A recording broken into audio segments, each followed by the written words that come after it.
Well, hello, everyone, and welcome inside the Saint Anselm Coaches Show, recorded live here at Davison Hall every Tuesday from noon to 1, heard back on ESPN New Hampshire Radio and ESPNNewHampshire.com from 5:30 to 6:30. Big show, as usual. Switching gears from fall to winter. Men's basketball opening the season tomorrow against Bentley. Keith Dickson, longtime head coach, will join me in just a moment to preview the opener. Also, senior point guard Dino Mallios, one of the best in the business, will join me in the first half hour as well. Second half, the Bentley football team, the St. A's football team, beat Pace 63-33, shattering records over the weekend. We'll talk with offensive line coach Bob Muckian and, of course, wide receiver Justin Bernard, one of the program's all-time greats. End of the show, my favorite segment. We will recap the week that was and preview the upcoming week as well. Joining me to start off the show, what a better way, talking basketball with Keith Dickson, coming off a very successful season a year ago. You are now picked to win the conference, Coach. What does that feel like going into the season? I've done this long enough. There's some years you pick to be good, and there's other years you pick to be not so good. And I think it's like any other season. We know we have a good team. We haven't played a game yet, and everything will start tomorrow night. So just because people think you're going to be good at the beginning of the year doesn't always necessarily work out that way. I'm sure you don't have to keep the guys too humble, right? No, I think when you put a team together like this that has experienced some success, like last year, you come into this, we really weren't supposed to be very good, and we sort of snuck up on people. So now, the tables are turned. Now we're picked to finish in the league. We're ranked nationally. We're supposed to be good, and you'll see what you can do when the games start. They're just because you're supposed to be bad or supposed to be good doesn't really mean anything. So we've got an experienced group. They're older. They're tough. They've experienced some success. If I'd had to say, I think we're going to handle it pretty well. Keith Dickson joining us. Dino Mallios, the senior point guard, will follow as we preview the opener tomorrow night against Bentley and the season as a whole. Certainly, your team, a national ranked team at the Division II level towards the end of last year. You guys went on a roll, won 19 in a row, I think, at some point. And was it 17 in a row? 19? It was 19 out of 20, something like that. Something impressive. I don't know. You got hot at the right time, it seemed like. 19 seems like a lot. But, whether I'm not sure our winning streak ever got that long. But I will say what that group did last year is I don't think we lost 2 in a row until the end of the season. So, they were very good at if we did get knocked off track, that they didn't let it affect the next game. So I'm a big one for that. It's like your season is just such a grind. It's such a long year. You're going to have some winning streaks, and I think what you have to do is try to minimize any type of losing streak. So if you lose one, you better make sure that that's it. You get back on the horse, and you make sure it doesn't happen the second game. And this group was great at that last year. They never took one loss and turned it into 2. Why is that? Is it because of the makeup of this team that you got a pretty good balance, it seems like, of young players and veterans with a lot of experience? Is that the right mix to avoid those kind of losing streaks? Yeah, well, we're tough, and like last year, even our young players, like if you want to consider Mike McKahey a young player, he was a freshman that played like a junior or a senior. So usually what happens when you have a team that turns 2 losses into 3, into 4, into 5, is that they're just incredibly immature, physically, emotionally, mentally. And the group we have right now is not. We're a little bit older. We're very strong physically. And I think we're incredibly tough mentally, which is what goes into it. So I'm not going to say you won't lose a couple in a row. That happens, but this group is old enough that we shouldn't throw a long losing streak in there, really. Keith Dickson, men's basketball coach, joining us here on the Saint Anselm Coaches Show. They are picked to finish first in the Northeast 10 and open up the season tomorrow night against a longtime rival, Bentley University. Let's talk about this group. And you return 4 or 5 starters, also some pieces that chipped in off the bench last year as well. Seems like in order to keep the momentum moving, it's just a natural progression to kind of take that next step this season, correct? Yeah, I would say, we're experienced enough and we bring back a lot of production. Our one starter that's gone is James Morse, who was an incredibly important part of our team. He was a great leader. He didn't score a lot of our points, but he was our defense, really solidified our perimeter defense. We will miss him. I think Dino and the other older guys have done a great job in the locker room to replace his leadership. And we'll see if we can defend well enough on the perimeter without James. That being said, you're bringing back, I don't know what the percentage of our scoring is. It's got to be 90, 95%. The kids that we're going to throw out there this year all were successful last year. And, the other big thing, we had such a good season, but it ended poorly. And so we not only bring back a successful, experienced group, but we should bring back a motivated group to try to change what happened at the end of the year. So we'll see how it plays out. To tell you the truth, it's Tuesday, and we just can't wait to get a game under our belts, to tell you the truth. I'm sure you've been itching to get back out onto the floor and play some real competition. But let's talk about the summer. You guys took a trip, obviously, overseas to Spain, went 3-0, played very well, and also seemingly your guys got a chance to really bond on kind of a long road trip like that. Yeah, foreign tours are a great experience for your group. And this is the 4th one I've taken with my teams in the time that I've been here. Where else? Yeah, we went first we went to Ireland, then we went to Italy, then we went to Australia, and now we went to Spain. Wow. So, yeah, we've really, and all of them have been similar. We've really had a great experience. This is such a good group of kids. They really like each other. They get along great. And we had a great 8-day experience in both, most of it was in Barcelona. But, I would say this. We played 3 games. The talent level of our competition wasn't great. Who were you playing? We played professional teams over there, but by the looks of it was like their 3rd division, and we weren't greatly challenged. But some of the kids that haven't had a chance to play much in the past had an opportunity to get on the floor and play. So, we practiced for 8 days, and we were over there for 8 or 9 days. So it was overall just a great experience.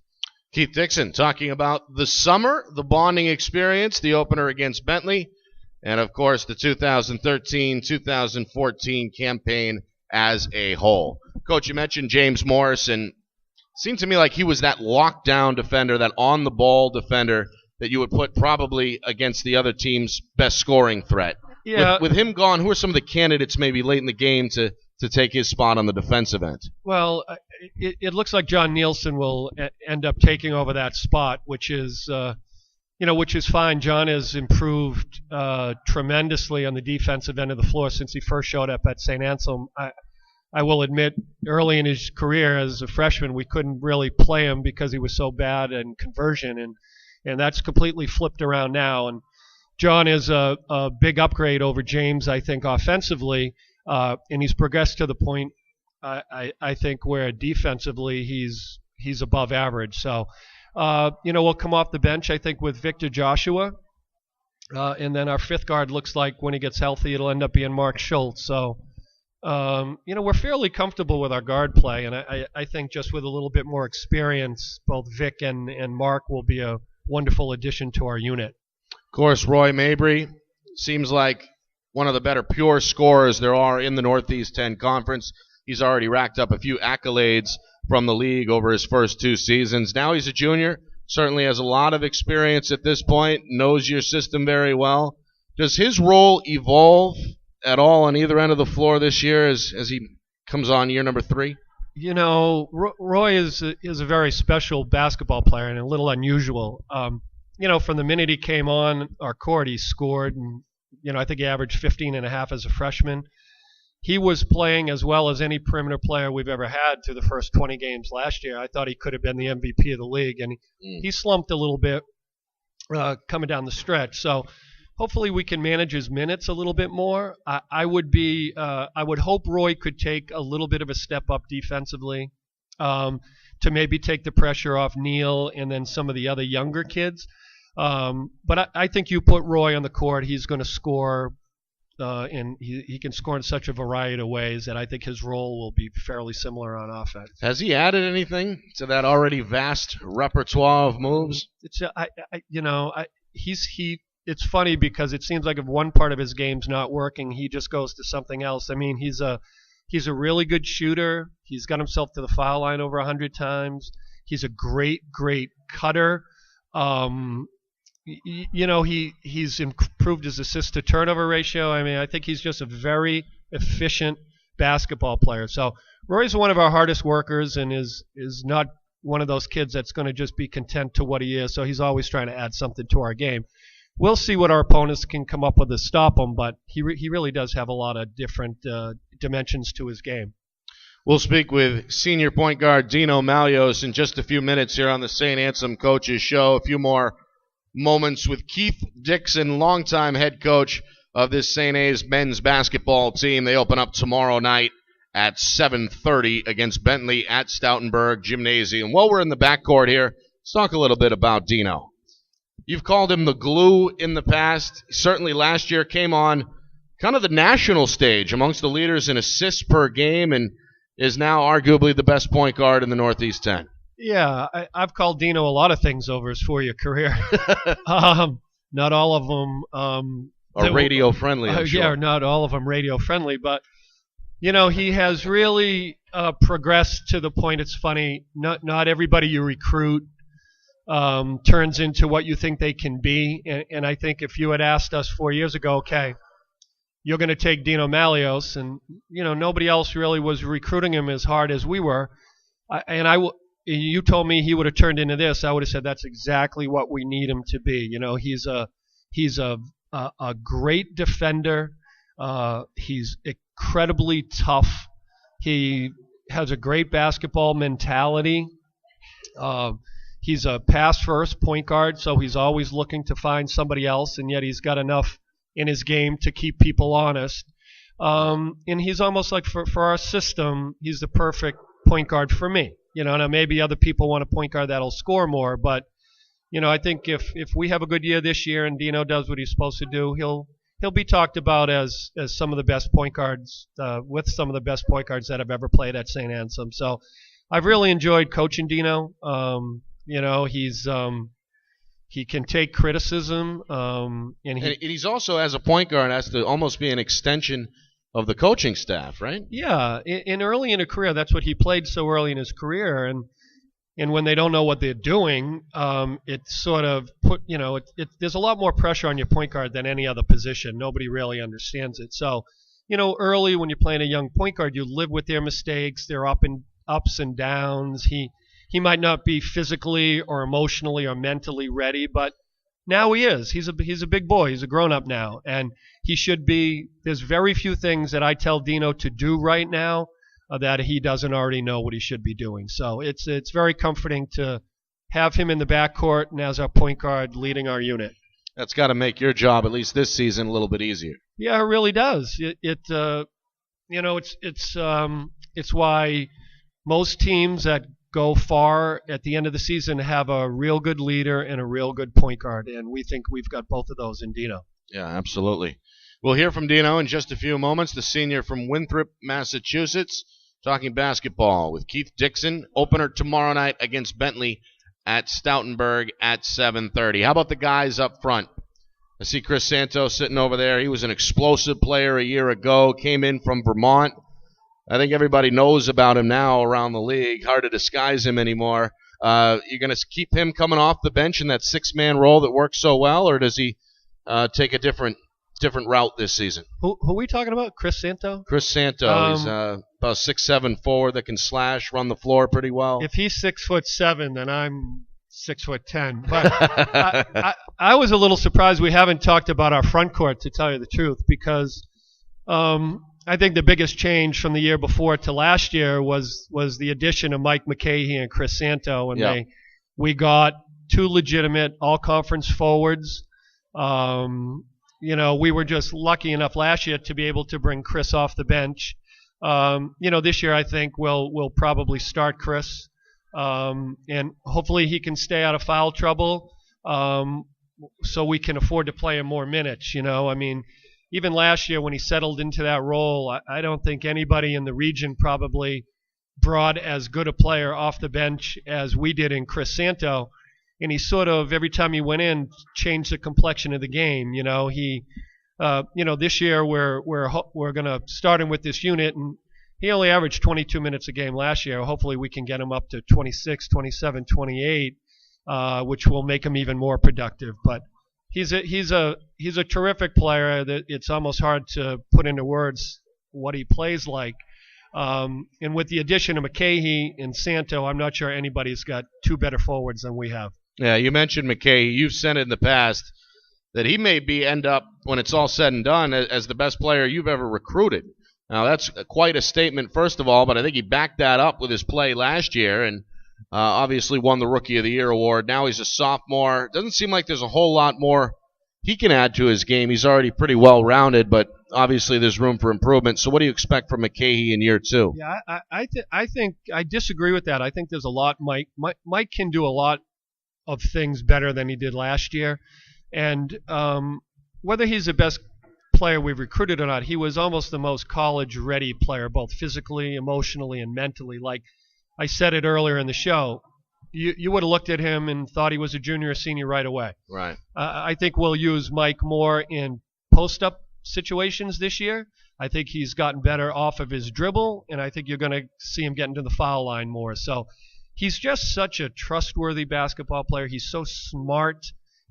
It's like we don't function as well when he's not on the court. It's why he plays so many minutes. And he's never, unlike Chris, he's never in foul trouble, So it's like Chris is coming in and out of the game, and it's almost like you have to keep Mike on the court because Chris and Dom can't keep themselves on the court. So trust me, I really appreciate how good a player Michael McKahey is, and I hope everybody else does too. Absolutely.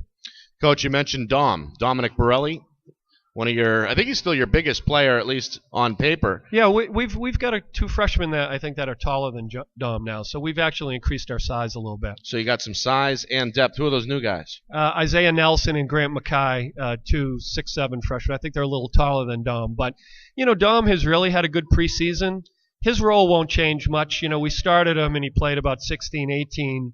This year he'll come off the bench and hopefully give us the same amount of production. His role will be actually pretty similar. All right. What about the bench? What does that rotation look like? You mentioned a little bit of depth there a moment ago with the front court, but you got Joshua, who seemed like he was coming into his own a little bit. You got the return also of Andre King.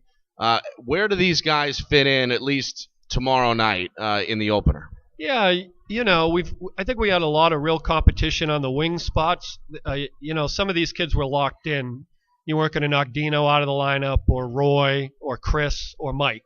They were just locked in. So it looks like we'll come off with Borelli as the first big and Victor Joshua as the first guard. And then we'll probably come off with Isaiah Nelson as the second big. And, if Mark Schultz wasn't hurt, it would be him. But he hurt his knee a couple weeks ago and looks like he's going to be out for a little while. And I think right now Ryan Hartung will probably play as the fifth perimeter player. So we've got kids on the bench that are good. I think Andre's had played minutes in this league before. We have a freshman, Pete Weston, who we're very high on. I think he's had a very good preseason. And I also have played around with moving Mike McKahey to the 3 when we need bigger lineups. So I think it's a versatile and deep team that will allow me to go different ways during the course of the season. Well, you mentioned McKahey moving perhaps to the 3 on occasions, and you'd also like to get him a little bit more involved in the low post. Seems like he's just going to be everywhere. Is that kind of the plan? Yeah, and it's hard to do that, to move a kid from the 4 to the 3, because then they really have to understand all the positions. But Michael is so smart, and at some point I'd like to take advantage of his size and strength and ability to beat smaller people up around the basket. Right. So if we do that, I have to find, Chris and one of the other forwards so that we function well enough as a team. But I'd be surprised at some point in the season if you don't see Mike at that spot. Anything you're going to do differently this year? been doing this for 28 years, man. I think I'm just going to do things the same way. It's been there, done that. Been there, done that. Like we have our system, we have the way that we're going to play. I don't think things will change in that regard at all. My philosophy has always been we worry about ourselves first. So, we play the way we play, and if they're going to adjust to us, that's fine. I think we've got a good enough group that over the course of time our system is tested. They play very well within our system, and we don't feel any need to change at all, especially with a team like this.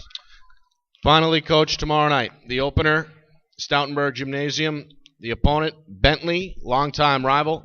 What do you expect from the Falcons? Tough matchup. I think it's very difficult. Our league is so big now, and for us to have to open up with a game like Bentley, they've played twice. We haven't played at all. I think they're going to be good. They've got two very good forwards in McFarland and Shaw.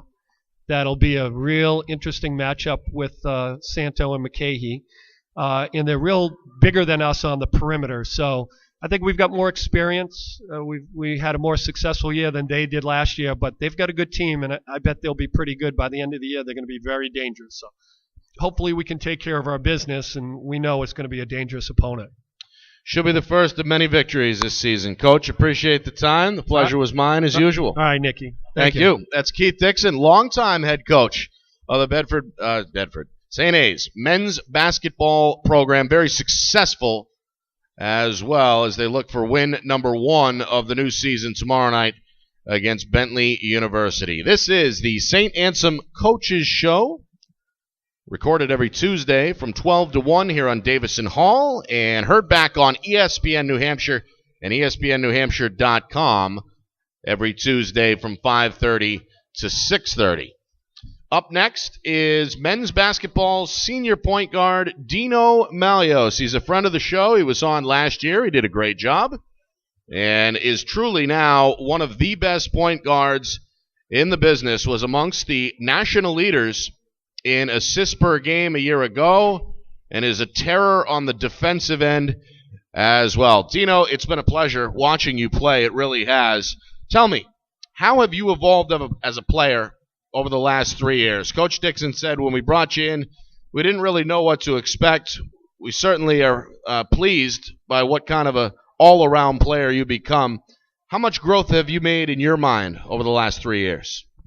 Well, coming in was pretty difficult, I'd say, because I really didn't play the point that much in high school. You didn't? No, so that's a big reason why not too many teams recruited me, I'd say. And that's what our coach was talking about with So what'd you play, the 2 in high school? Yeah, I was more of a scorer. So I don't know, I grew I was able to there was a senior in front of me, John Mariano, who I learned a lot from, and also Coach Dickson. He explained to me that throughout my years that I'll see things differently, I'll be more of a point guard. So my freshman year it was a little difficult. Sophomore year, it started to get a little bit easier, and then last year, we had a great team. We had a lot of scorers on the side, so it was a little easier last year. Yeah, we had a lot of guys out there: John Nelson, Roy Mabry, Mike McKay, Chris. So they can all put the ball in the hoop. So just them getting open and me finding them was easy. You mentioned you were behind John Mabry on the depth chart when you arrived. He's now an assistant, of course, entering his second season. What's that relationship like right now between the two of you? I'd say it's good, and sometimes has ups and downs. I think I asked you this last year, and you gave me the same answer. Yeah, because I first met him as my friend, so right. But he's out there trying to be a coach. So sometimes I can talk to him as a friend. Other times I gotta look at him as a coach. So, but the transition's pretty easy, I'd say. Dino Mallios joining us, one of the seniors on the St. Anselm men's basketball team. He's, of course, the starting point guard and will open up the season with his teammates tomorrow night at Bentley. Tell me a little bit about the Spain trip. Sounds like it was a good time. Yeah, so we were out there for 9 days, I think. We went to Valencia, then Barcelona. Really, it was just a great experience and opportunity. Being able to go out to a different country with your brothers. Is that your first time out of the country? I've been to Greece before. Oh, that's right. That's right. I think I knew that. So just being out there with them, we were close, but I'd say that this trip brought us a lot closer. So it was a great bonding opportunity for us, and just being able to play different type of basketball style. Sounds like the Spaniards weren't putting up much of a fight. Yeah, no, I mean, we're a tough group, and we're not going to back down from anyone. So when we went out there, we still had that mentality that we're not going to back down from no one. So seems like on the offensive end last year, you guys just took it to another level. You mentioned the scorers and some of the teammates that can put the ball in the basket, but the ball movement was really what stood out to me. What's been the key on the offensive side in the half court set, and how well you guys take care of the basketball? Well, I mean, just having a threat at every position to score, it makes it so much easier to just find different people. So, I mean, people are going to be coming out contesting us hard because we can shoot the ball so well, which allows us to get into gap penetrations. And, Roy, John Nielsen, everyone can make that extra pass play. And adding Mike McKay and Chris Sano to the lineup, it's difficult for people to guard us. What do you expect this season from yourself? Last year, you really kind of came into your own, got a lot of recognition around the conference and the country. It's your senior year, your last go-around. What do you want to do and accomplish on a personal level here this year? I'm going to try to be a little bit more aggressive when it comes down to scoring. I'd say, because if that's the case, if I get to the lane and if I can, be a more threat. I mean, you can get to the hole. Yeah, it doesn't seem like it's a problem. It would just make it easier for me to find other people. So, I want to be a better defender too. So we'll see how that goes. Sounds like you guys are ready to rock. Is tomorrow night been circled for a while? The season opener. It seems like it always generates its own kind of excitement. How ready to go are you guys? Oh, yeah. Just off of last year, we had such a good season, and then to have it end like that, what'd you guys take from that? And again, it was a one and out in the regional tournament after a semifinal loss in the Northeast 10. What was the kind of steps immediately after that the players took? How'd that sit with you guys? Yeah, it was tough. Took us a few weeks to. I wouldn't say get over it, but finally be able to get back on the court and know that we still have another season to come. So we lost two guys, James Morris, Quinn Woodhouse. We pretty much have our whole team back. So we pretty much just took that loss as motivation. So we just been grinding and everyone's been getting in the gym. So this game tomorrow, it's going to be exciting and we're ready for them. Does this preseason number one rank mean anything to the players? Not really.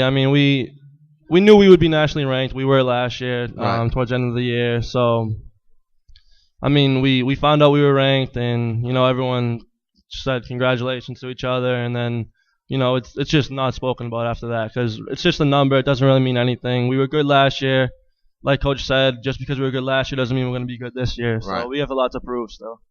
Good stuff and good answer as well. Thank you. Dino, best of luck. It was a pleasure, and I'll be watching this season. Thanks a bunch. That's Dino Mallios, the senior point guard, truly one of the best pure basketball players, not only on campus or in the conference, but perhaps in the country. One of the assist leaders at the Division II level as a junior back in 2012-2013. Again, men's basketball opening up the season tomorrow night. 7:30 home game against longtime rival Bentley University. Well, coming up, we are going to talk football after they come off a big victory to close out the regular season. 63-33 at pace. They shattered a number of program records. How did they do it? Well, we'll ask offensive line coach Bob Muckian and the junior Justin Bernard, one of the all-time greats, next as the Saint Anselm Coaches Show continues right here on ESPN New Hampshire and ESPNNewHampshire.com. Back here at Davison Hall, it's the Saint Anselm Coaches Show live on ESPN Radio every Tuesday. Heard back at 5:30 to 6:30, and you can also listen online at ESPNNewHampshire.com. I'm Nick Anastos. Special thanks to Keith Dickson, previewing the men's basketball season. They open up tomorrow night at Stoutenburg Gymnasium against the Bentley Falcons. Thanks to Dino Mallios for joining us as well. He's the team's senior point guard. We're going to talk football for the next half hour. First with offensive line coach Bob Muckian, and later on with one of the best to ever suit up, junior wide receiver Justin Bernard. Will close out the program by recapping the week that was in all sports and preview the upcoming week in Saint Anselm athletics. It's all brought to you by Saint Anselm College. They feature 20 NCAA Division II programs, most of which compete in the highly competitive Northeast 10 Conference.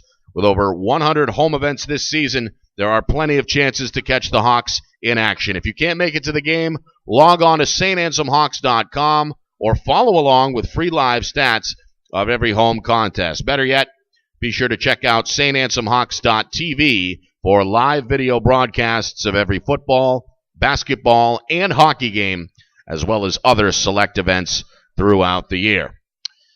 First year, offensive line coach Bob Muckian joining me now here on stage. Coach, welcome to the Saint Anselm Coaches Show. Oh, there you go. All right. Let's try it again with your mic on. How's that sound? Thanks so much. It's a pleasure to be here. Tell me how you came here. You said Valparaiso before with stops at Columbia and a handful of other schools. How'd you end up on the Hilltop? Well, actually, I got married this summer to a New England girl. And, congratulations. She brought me back out this way. So it was tough leaving my alma mater in Valparaiso. But, after meeting with Coach Murphy and the staff during the interview process, this seemed like a really exciting place to come and be a part of. Seemed like a good fit once you talked to some of the coaches on the staff? Exactly. I mean, Coach Murph is a heck of a coach, but, he's not a dictator at all. You know, he really lets his coaches coach, and he really kind of encourages his coaches to, as we call it, TOB, or think outside the box. So, we really try and, collectively come together with a lot of ideas to, help us try and be successful on Saturday afternoons. Right. Well, it paid off this week, 63-33 at pace. The offense exploded. They set numerous new program records, total points and a half. You had 35 in the first half. How about 9 touchdowns? Defense pretty good as well. 7 takeaways, which is a Northeast 10 record. Giovanni Galvalis really came into his own. 28 of 30, which is better than 93%, shattering the single-game completion percentage mark. And he also threw for 316 yards and 6 touchdowns. The passing numbers there, but in your mind, maybe the rushing game has really kind of turned the offensive around in the last month or so. It really has. The offensive line, we returned most of our starters from a year ago, but it took them a little bit of time to gel. I think a little bit of a new coaching style, as well as, being kind of top-heavy at the start of our schedule, going against, right now some of the top teams in the league. Real top-heavy. It took them a little bit to get traction, but these last few weeks that, we've been able to establish the run every game, which has really helped us also keep our quarterback upright, which has, also led to the types of numbers that he put up on, Saturday. Well, you've got a pretty mixed bag up front. Dave Boardman, a senior, was really kind of a staple of the O-line, but you've got other young players as well, including Mike Schiavi, who seems like he's got a bright future, 6'4", 285 out of Drake at Mass. But what's your assessment of this group that you've been working with up front, and what about next year? The group's actually been going really well. Dave has been the vocal leader of our team. We were hurting a little bit when he got hurt in the New Haven game. So against Southern Connecticut and when we played Bentley the first time, we had a true freshman in there, and that lost a little bit of the cohesiveness of the unit. Right. But James Murphy has really come on in the last few weeks and starting to become a really physical football player. Mike Schiavi has also done a great job. But really the other 2 interior guys, James Gibbon and Zach Lombard, are kind of the 2 physical presences that we have in the interior, and they really do set the attitude of the group. Talking with offensive line coach Bob Muckian, first year here on the Hilltop at Saint Anselm. What does it take to be an offensive line coach at the college level? You smile when I ask you that. What's the answer there? Offensive line play is just a different group. I mean, people are kind of hearing that with everything that's going on with the Miami Dolphins right now. What's your take quickly on that? Without knowing all the facts, you really can't, Right. you can't say anything conclusively. But I think it does kind of put people out there that what you put into words, you can't really read tones, you can't read, what the underlying message is there and things Right. along those lines. But Tough to judge the context, something like that, unless you're in the locker room yourself. Exactly. But as an offensive line coach, you need to be, your group's different. So you have to have a little bit of a different personality. You need to know how to push different people's buttons because everybody gets coached and responds to coaching differently. So you got to have some people skills. Yes. To kind of do that. How involved outside of football are you with this group? Not just the players on the team, but among the offensive linemen. It's still kind of a work in progress for me here. I mean, these guys stop by all the time, and we'll sit and we'll talk after practice. This off season, my wife and I are hoping to have these guys over for dinner. And when you can what are you going to cook? I'm not cooking anything. She's cooking. She's cooking. She's really good at chicken parm. She also has a tradition that any game that we win, she bakes cookies and brownies for the guys. So wow. They got fed this morning for meetings. So that was, they enjoyed that. But you got to make a lot of food, I would assume. That'd be a lot of chicken parm. Yes. For a bunch of 300-pounders. Yes, it will be. Again, she'll be the one doing it. I'll supervise. Bob Muckian joining us, first-year head coach coming over prior to the season from Valparaiso out in Indiana. What'd you think of year number one? We still got one game left. We were hoping for, being able to be more competitive and win, obviously, more games. We were expecting to try and be somewhere around 500 with the chance to have some of these games, turn the other way. So we were hoping that we could have one of those years that, maybe we snuck up on some people and, ended up in the top half or top third of the league. But, it just didn't happen.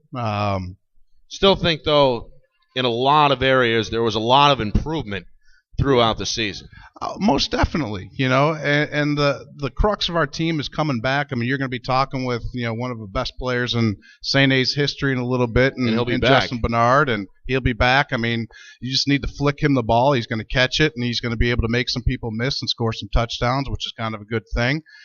We like that on offense. We like scoring touchdowns. But football's a funny game, and it's the wouldas, couldas, and shouldas don't do anything for you. But if we had pulled out the Bowie State game, some of these other games that we were in tight, we might have been able to finish those. Confidence does wonders for student athletes, and unfortunately we weren't able to finish those games out. But again, you look at how we played at pace. The week before the heartbreaking loss to the Post. Yep. We're competing, through and through, and that's a testament to the character of the kids that we have on the team. There are no Dr. Excuse-offs. We don't Right. make excuses for ourselves or for anybody out there. We've talked with Coach Murphy extensively, Coach Trish as well here on the show about some of the things that go on in the off season. Obviously, one more game, you want to close out the season first, but then it's winter time, and what exactly happens in the off season here? Or is that, I guess, you're finding out as well? I'll be finding out as we go, but the biggest part of a football off season is not only the development of the guys returning, but going out and recruiting another class to complement these guys. And how involved are you personally in the recruitment part? We all are. Every coach has their own area that they recruit. Every offensive lineman then that the coaches bring in, I will give my stamp of approval for. Just like every linebacker, Coach Boone, Right. has to give the stamp, and then obviously Coach Murphy, has the final say in everything. But so I'll recruit New Jersey, Long Island, the Baltimore area of Maryland, and then trying to use my Midwest ties, see if we can get some Chicago area kids or Ohio kids out here. Yeah. How'd you get into coaching originally? Well, it's a funny story. In college, I I thought I wanted to make money. So I was a finance and economics major in college. I thought I was going to work in stock markets. And actually, when I first graduated, I worked at the Chicago Board of Trade as a clerk, and had opportunities to become a trader. But just realized that was not the lifestyle that I wanted to pursue. My junior year, I was actually a backup offensive lineman, but the starting offensive line would come to me asking questions about plays and why we ran plays. And, one of them, who was an all-league kid, ended up saying, you should really think about getting into coaching. What you say makes sense. And, at that point in time, it just triggered something. And, this is, the avenue I've been pursuing for like 16 years now. Good stuff. Yeah. I'm glad you chose the offensive line over Wall Street as well. Coach, pleasure talking to you, and good luck in year number 2 as well. Good luck this weekend, obviously, in the finale. Yeah, we're hoping to get Bentley back this time. We lost a heartbreaker to him the first time, so we're hoping to stem the tide, and we got some really nice things in the game plan this week. But at the end of the day, it just comes down to executing our assignments and playing for 60 minutes. And I think if we could do that, we got a chance to be victorious at the end of the game. Absolutely. Coach, appreciate it. Thanks again. Thank Good you. stuff. That's Bob Muckian, first-year offensive line coach with the football team, as they coming off a 63-33 victory at Pace. They'll close out the season with a rematch against Bentley. Joined now by wide receiver Justin Bernard, who is hands down one of the best players at any position to suit up here. He holds several wide receiving records. Came over from Cambridge and Suffield Academy prior to making his debut in 2010 as a sophomore. Last year as a sophomore. He played in 11 games, had 15 touchdowns, and had 97 catches as well. Averaged over 100 yards per game, and received several accolades nationwide. Justin, pleasure is mine. First of all, tell me, let's start at the beginning. How'd you get into football? My mother put football in my hands when I was 2 years old, and it just stuck. At 2 years old? Yep. Oh, that's probably the youngest answer I've ever heard. Yeah. And you developed a love for the sport kind of right away? Yeah, I loved it right away. I grew up watching the Patriots and Drew Bledsoe and all of them, so I enjoyed watching football, even when Terry Glenn played too. So. Even when Terry Glenn played. Bledsoe doesn't get the credit he deserves, by the way. I'm glad you said Bledsoe and not Brady. You're a wide receiver. It seems like you almost play like a linebacker at times. You kind of crash in. It seems like you look for the contact. Has been playing physical always been a part of your game at wide receiver? I think it's part of our offensive scheme. The A-back and the Z-back, we kind of have to play like running back sometimes. Some of the catches they kind of like handoffs. They're reads. The short screens. Yep. Well, it's certainly tailored, I think, to your style of play. Tell me a little bit about that wide receiver core. In addition to yourself, seems like you got some pretty good athletes on the outside. Yeah. We lost a guy last year named Craig. He kind of really set the tone. We all love each other, and we call each other freaks. We have Nick Marcella, and he's like kind of like a Coach Mucky said. He keeps us all in check, and he knows like all the plays and lets everyone know everything. He's really the tough guy out there who goes and gets everyone. So he's kind of the tough guy and the player coach. Yep. Interesting. We have Eric Fiend, who also knows a lot, and back his sophomore year, he caught a ton of passes for us, scored a lot of touchdowns. And he's more of our tall guy; he'll go up and get it. And we have the same guy in Brandon Gomes, who's really athletic. You seen last week 2 touchdown catches, went right over a guy and got it. Right. And then me and Akina are the guys that kind of just dash in between guys and catch those short passes and try to make our plays. It seems like within this offense, as we speak with Justin Bernard, one of the wide receivers, that group's got to be in charge of doing both, blocking downfield because of the kind of short stuff that you guys throw in there. You really have to be well-rounded, right, to play wide receiver at St. A's? Yeah, definitely. It's the offensive type. You have to be able to block very well in the perimeter because the passing game is basically the running game for us as well. Tell me a little bit about these numbers here because they are off the charts. If there was a St. A's fantasy team, you'd be in the first round for sure. 15 touchdowns a year ago, following that up with another double-digit campaign this year with 12 and still 1 game to go. do these individual numbers, what do they mean to you? I mean, they do mean a lot to me. Numbers I do think matter a lot, but at the end of the day, we did have from what I believe, we should have a much better season in going 1-9. We will win next week, and we're going to set a winning streak to continue with our seniors going into next season. But at the end of the day, the wins is what's really matter, and we didn't get as many as we should have got this year. So I think those numbers are the ones that matter the most. Also heard that there was some NFL scouts up at Grapponi Stadium visiting you throughout the season. Is that something you kind of keep in the back of your mind as well, or is that maybe just another distraction? I keep it in the back of my mind, but to me it's more of a long shot. Where get your degree, enjoy playing football, change the football culture here. Let's go and get a lot of wins.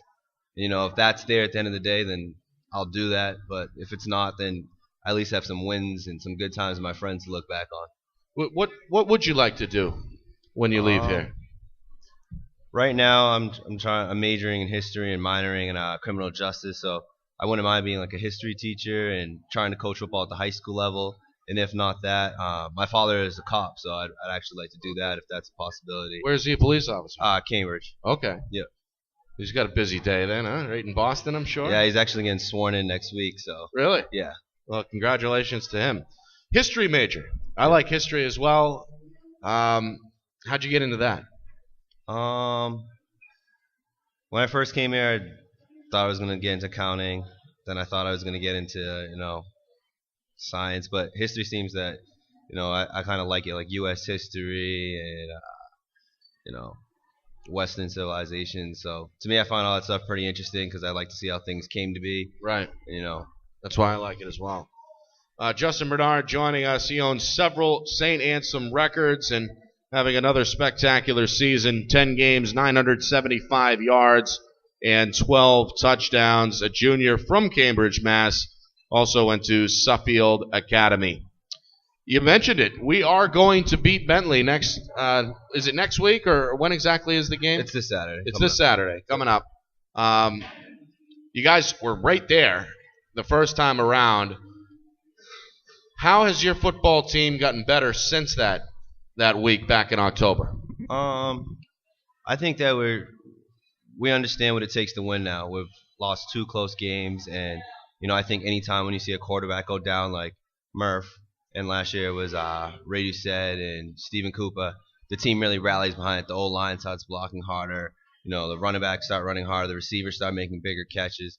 The coaches are looking for plays, looking at ways to help the quarterbacks. So I think anytime you have something like that, things really start to glue. And then when you have a defense take away 7 balls like the way they did last week, something's scary. Right. Absolutely. You guys have a lot of skill. I think the future is bright for sure, especially with a lot of returnees as well. Seems like there's a lot of juniors on this team.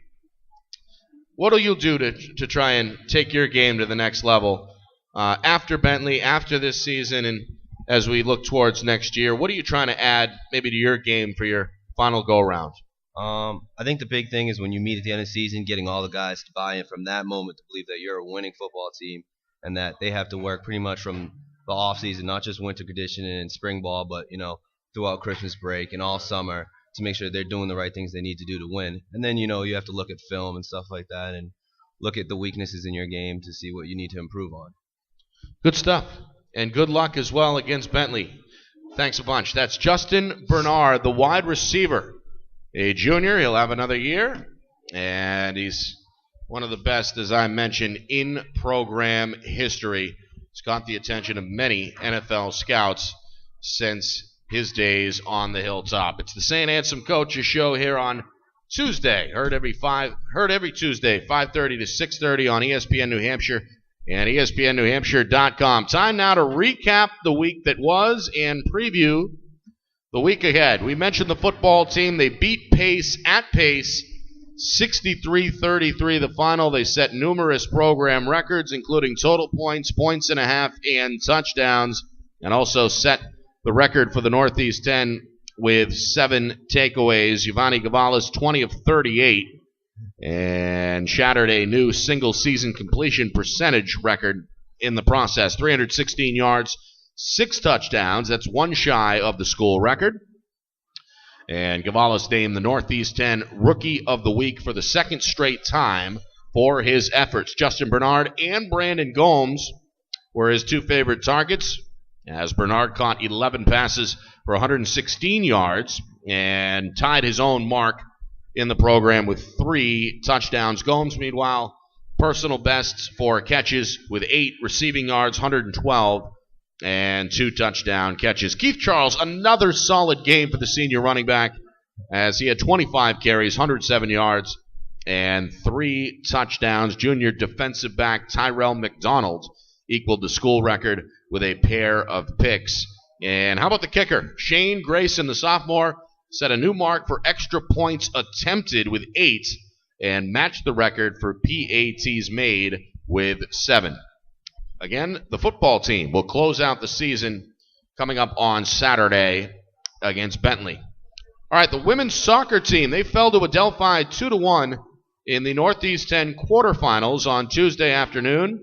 Senior Sheben Flattery scored the Hawks' only goal of the game, and freshman Cassie Quattrapani made 3 saves. Volleyball, they hosted 3 teams this week, falling to Bentley 3-1, New Haven 3-1, and Southern Connecticut 3-0 against the Falcons on Tuesday. Freshman Catherine Morgan tallied a match-high 18 kills along with 14 digs, while senior Vivian Fitzgerald also reached double figures in kills with 10. Facing off with the Chargers, freshman Brenna Gladwell led Saint Anselm with a team-high 16 kills for a 325 hitting percentage, and Fitzgerald chipped in 8 kills with no errors for a 471 hitting percentage.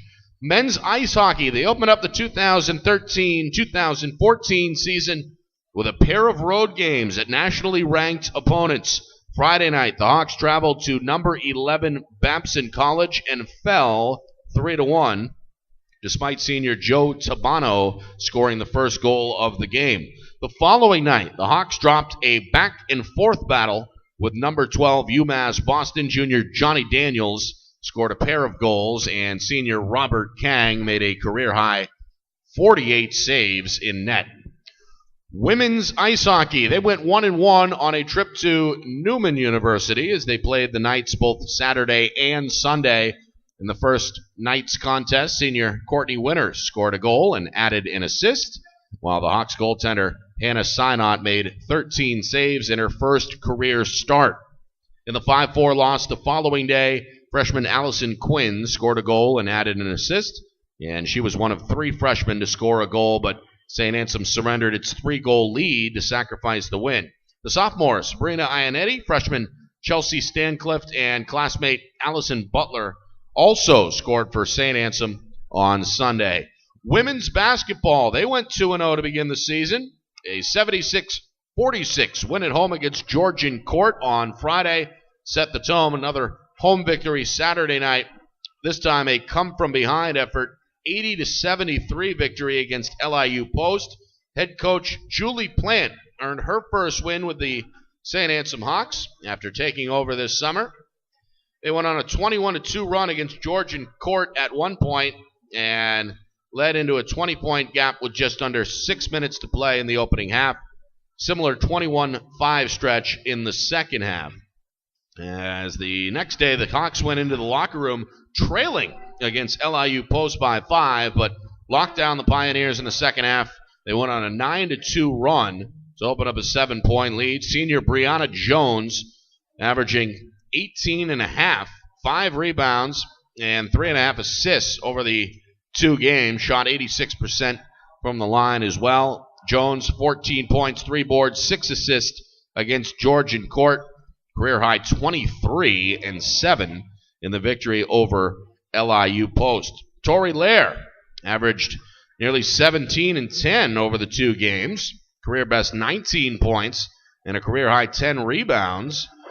77% from the field against the Lions, and Lair merely had another double-double the next day, 14 points, 9 rebounds against LIU Post.